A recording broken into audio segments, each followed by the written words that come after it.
What is up guys. तो इस video में हम देखने वाले हैं अडानी से जुड़े हुए कुछ क्वेश्चंस। आपके मन में भी बहुत सारे क्वेश्चंस होंगे कि अडानी में एलआईसी और एसबीआई का पैसा इन्वेस्टेड है, तो क्या इन पे भी इम्पैक्ट आएगा, हमारी जो इंडिया की इकोनॉमी पे क्या इम्पैक्ट आएगा, हमको इसके शेयर आगे लॉन्ग टर्म के लिए परचेस करना चाहिए या फिर नहीं। सो इन सारे क्वेश्चंस के आंसर मैं इस वीडियो में करने वाला हूँ, तो लास्ट तक देखना, बहुत ही रिलेवेंट वीडियो होने वाला है। हमारा पहला क्वेश्चन है कि क्या एसबीआई के जो कस्टमर है उसका पैसा डूबेगा तो नहीं।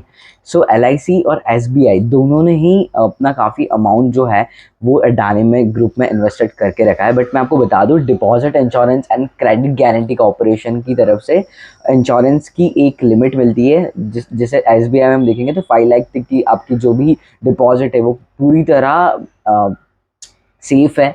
बट आरबीआई ने इस एसबीआई को too big to fail bank की लिस्ट में रखा है, तो इसमें नुकसान की प्रोबेबिलिटी बहुत कम है और इसका डायरेक्ट इम्पैक्ट बैंक पर नहीं आएगा। जो अडानी के जो शेयर है उस पर ज़रूर इम्पैक्ट आ रहा है, बट डायरेक्ट बैंक के कस्टमर को कोई प्रॉब्लम नहीं है। सेकंड क्वेश्चन ये आता है कि जो एलआईसी की पॉलिसी होल्डर है, क्या उनको टेंशन लेने की ज़रूरत है या फिर नहीं, क्या उनको कुछ लॉस तो नहीं होगा। तो एलआईसी ने बताया है कि अडानी के जब शेयर नीचे थे तब भी उस सिचुएशन में भी एलआईसी के इन्वेस्टमेंट पर काफ़ी उसको प्रॉफिट हुआ है और एलआईसी के पास अप्रॉक्सीमेटली 21,000 करोड़ रुपीस अनक्लेम पड़े हुए हैं। तो ऐसे में एलआईसी के जो भी कस्टमर है उनको कोई टेंशन लेने की ज़रूरत नहीं है।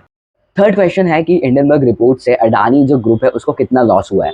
हिंडनबर्ग रिपोर्ट 24 जनवरी को सामने आई थी, तब से कंटिन्यू जो लिस्टेड कंपनियों के शेयर है वो उसमें डाउनफॉल देखने को मिल रहा है और 10 दिन में के कम टाइम में भी अडानी ग्रुप की कंपनियों में वैल्यू 10 लाख करोड़ रुपए कम आ चुकी थी और ये पूरे टोटल मार्केट कैपिटलाइजेशन का करीब करीब पूरा हाफ हो गया था। और 10 लाख करोड़ जो है वो इंडियन गवर्नमेंट के नए बजट के अकॉर्डिंग पूरे कैपिटल एक्सपेंडिचर की अमाउंट के बराबर है। तो आप सोच सकते हैं कि कितना कैपिटल अडानी का नीचे आ गया था। आप देखेंगे सारे अप्रॉक्स जो भी सारे लिस्टेड शेयर थे उसकी प्राइस हाफ हो गई थी।